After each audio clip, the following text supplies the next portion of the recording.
इसलिए मृत्यु लोक में जन्मे हुए हर व्यक्ति को सूर्य और चंद्रमा का पुजारी होना चाहिए। चंद्रमा की पूजा से सौंदर्य बढ़ता है, सूर्य भगवान की पूजा से बुद्धि बढ़ती है, विवेक बढ़ता है। चंद्रमा की पूजा से सौम्यता आती है, सरल बनते हैं, सीधे बनते हैं, कठोरपना समाप्त होता है। और सूर्य भगवान की पूजा से हम बुद्धिमान बनते हैं। तो वही बात कही जा रही है, अनादि काल में भगवान सूर्य ही सबको अन्न देते हैं। सूर्य और चंद्रमा के दोनों के ललका में लिख लो, लिख सकें तो आदमी बीमार होता है तो संपूर्ण धरती को औषधि देने का काम चंद्रमा का है। इसलिए मैं बराबर निवेदन करता हूं कि सोमवार का व्रत करोगे तो बीमार नहीं होगे, और बीमार हो भी जाओगे तो दवाई लग जाएगी। ये वरदान चंद्रमा को मिला है। शायद आपने नहीं सुना होगा, सुन लो। चंद्रमा पूरी सृष्टि को औषधि देते हैं। औषधि के मालिक चंद्रमा है। रामायण की वो कथा आपने सुनी है क्या, जिसमें वेदराज ने कहा था कि संजीवनी बूटी सूर्य उदित होने से पहले आ जाए तो वो कामयाब हो जाएगी। हाँ, बिल्कुल हो जाएगी। सूर्य उदित होने से पहले आ जाए संजीवनी। क्यों? क्योंकि औषधि के मालिक चंद्रमा है। जितनी भी औषधियां हैं, पूरी धरती भर की जितनी भी औषधियां हैं, वो सब चंद्रमा से ही प्रकट हुई हैं, ये समझ लो। वो बहुत सी ऐसी औषधियां हैं जो सूर्य उदित होने से ही पहले ली जाती हैं आज भी। जैसे किसी को टीबी का रोग है, भले ही वो अंग्रेजी दवाई है, टीबी का रोग है, खाली पेट में कुछ भी ना हो, कुछ खाया ना हो, सूर्य बाद में निकले पहले आप खाली पेट पानी के द्वारा 9 महीने का कोर्स है। एलोपैथी में बस एक ये दवाई ऐसी है जो बीमारी को जड़ से खत्म करती है। वो खाली पेट ली जाती है, 9 महीना ली जाती है वो।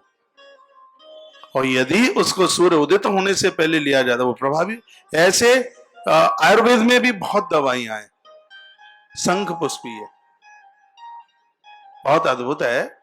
माताओं के लिए ऐसी बहुत दवाइयां हैं जिनको सुबह खाली पेट, और मधुमेह की ऐसी बहुत दवाइयां हैं जिनको सूर्य उदित होने से पहले लिया जाता है, वो प्रभावी होती है अपने आप। जैसे किसी को डायबिटीज है, सूर्य बाद में निकले पहले आप लेट बाथरूम जाने के तत्पश्चात कुल्ला कीजिए, और सूर्य बाद में निकले पहले ही 5:30-6 बजे आप ले लें। आप वो दवाई है, मेथी है, काली जीरी है, अजवाइन है, पानी है, मेथी का पानी है। ये सब चीजें सूर्य उदित होने से पहले ली जाएं तो ये प्रभावी होती है।